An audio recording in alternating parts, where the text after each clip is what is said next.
Hey guys, welcome back. I got a little unboxing and video I wanted to get through today, and I'm kind of excited. It's actually my first Casio G-Shock, if you can believe that. I never had one, and then recently Casio released what they're calling the Casio GA-2100 series, and I thought, you know what, if I'm going to do a Casio, I really like the looks of that. So I decided to give it a shot. So without further ado, let's jump in and take a look. So you can see, obviously, pretty standard shipping boxes. This apparently was an international release, and I'm not exactly sure what countries, but I do know that this wasn't a US release, so most of like your traditional US retailers aren't going to have this watch. But apparently this is the thinnest Casio G-Shock combination ever made or ever produced. It comes in at 11.8 mil, which for Casio G-Shock is pretty darn thin. So a standard looking Casio box. You got your little booklet, tells you how to operate everything. And we can get into some of those functions, but yeah, let's take a look. All right, so you got your tin case. This is basically referred to as what they're calling their newer carbon core guard. Has a steel case back. The watch measures like 45 mil by 48 mil.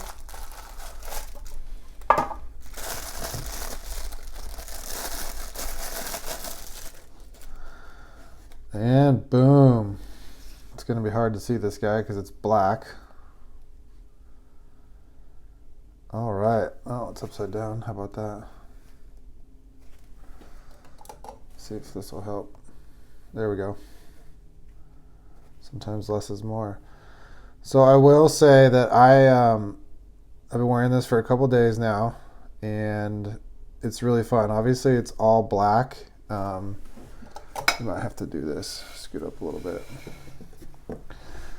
It's obviously the fully blacked out version, and it's got what seems to be a little bit of, this is just my assumption, but you can see that kind of, that blue tint on the mineral glass to try to help it, but man, is this watch kind of hard and not very legible. It does have a light function, which you'll see lights up that bottom right LED right there. You can change the time to do it from 1 second to 3. I'm pretty sure that's probably standard on most G-Shocks. But what I liked about this one was it kind of has that hexagon case, and you know, a la whatever you want to say, AP or some other famous watches out there. But I think it just works really well with this Casio. This Casio G-Shock, again, it's the 2100, you can see the tag there, GA-2100-1A1. They did a -1A, which I believe the hands and the indices were white or a light gray, and then they did an all red version. I'm not exactly sure on that full model number, but yeah, so it's got 200 meters water resistance. It's the quartz caliber 5611. It's got a 3-year battery life, and it retails for, like you can see, $100. If you do some searching online, you can find it. It's kind of sold out, kind of not. Some people have it, some people don't. So it might take you a couple, different Google searches to find the exact retailer that you may be looking for. Sometimes with the international releases, you start getting on websites that you're wondering, is this legit? Is this sketchy? What's going on here?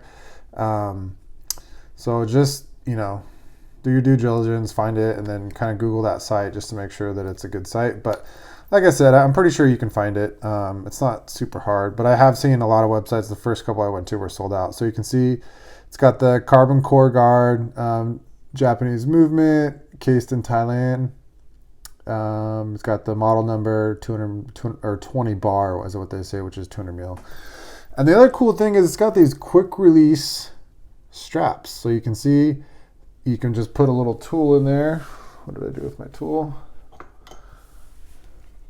You could just put a little tool in here, slide your spring bar over, And it's that easy to get out your strap. Now, obviously it's not set up to put a pass-through or anything like that. So this would just be in the instance where you're modifying and or adjusting or whatever it is that you're doing, maybe putting on a new one because you broke your strap, etc. It's hard to do this over the top of my camera, so bear with me here. There you go. Pretty easy to change out the strap.